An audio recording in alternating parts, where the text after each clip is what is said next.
सकाळच्या घाईच्या गडबडीमध्ये आज आपण अगदी कमी साहित्यांमध्ये आणि अगदी पटकन होणारी लसूणी खारी गवार कशी बनवायची ही रेसिपी बघतोय। डबा म्हटला की नेहमीच आपल्याला टेन्शन येत असतं, काय भाजी द्यायची। त्यातल्या त्यात जर मुलांचा डबा द्यायचा असेल तर मुलं तिखट पण खात नसतात। अशा वेळेस जर तुम्ही या पद्धतीने अशी साधी लसूणी खारी गवार केली तर अगदी मुलंसुद्धा आवडीने खातील। तर इथे आपल्याला लसूणी खारी गवार करण्यासाठी इथे मी घेतलेली आहे 250 ग्रॅम गवार आपल्याला कवळी घ्यायची आहे आणि ताजी फ्रेश असली तर अतिउत्तम।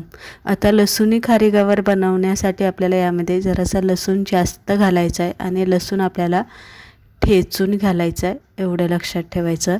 हिरव्या मिरच्या ज्या तिखट नसतात त्या मी इथे घेतलेल्या आहे। जर तिखटवाल्या मिरच्या असेल तर अगदी तुम्ही कमी वापरा किंवा नाही वापरल्या तरी चालेल, पण थोड्याशा मी मिरच्या वापरल्या जेणेकरून अजून थोडीशी चव गवारीला आली पाहिजे।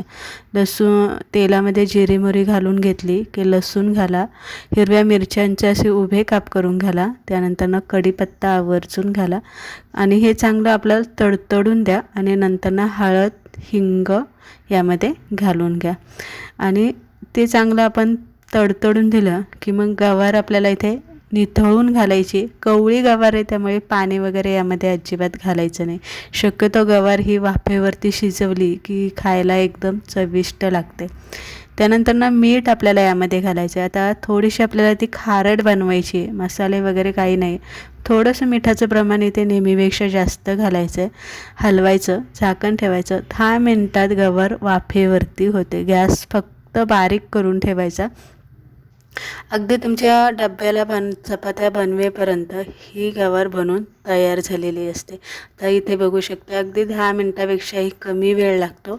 गवार पटकन शिजते कारण वाफेवरती तेलात शिजवत असतो। दुसरी गोष्ट म्हणजे कवळी असते, पटकन शिजते। चांगली शिजून घेतली आपण वाफेवरती की मग सगळ्यात शेवटी यामध्ये तुम्हाला थोडीशी कोथिंबीर आणि कच्चा टोमॅटो यामध्ये घालायचा आहे। आपल्याला अजिबात यामध्ये टोमॅटो शिजवून घ्यायचा नाही। कच्चा टोमॅटो ह्या गवारीमध्ये खायला एकदम भारी लागतो।